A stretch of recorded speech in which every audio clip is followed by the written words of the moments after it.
മൂന്ന് കാര്യങ്ങളാണ് ഞാൻ നിങ്ങളോട് പറയാൻ ആഗ്രഹിക്കുന്നത്. ഇതിൽ ഒന്നാമത്തെ കാര്യത്തിൻ്റെ ടൈറ്റില് ബ്രഹ്മജ്ഞാനത്തിലേക്കുള്ള പ്രയാണം.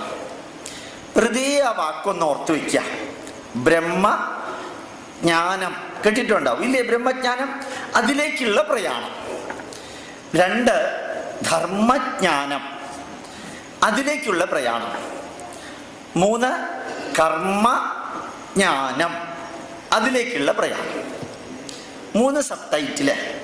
വീണ്ടും ഞാൻ ആവർത്തിക്കുന്നു: ബ്രഹ്മജ്ഞാനത്തിലേക്കുള്ള പ്രയാണം, ധർമ്മജ്ഞാനത്തിലേക്കുള്ള പ്രയാണം, കർമ്മജ്ഞാനത്തിലേക്കുള്ള പ്രയാണം.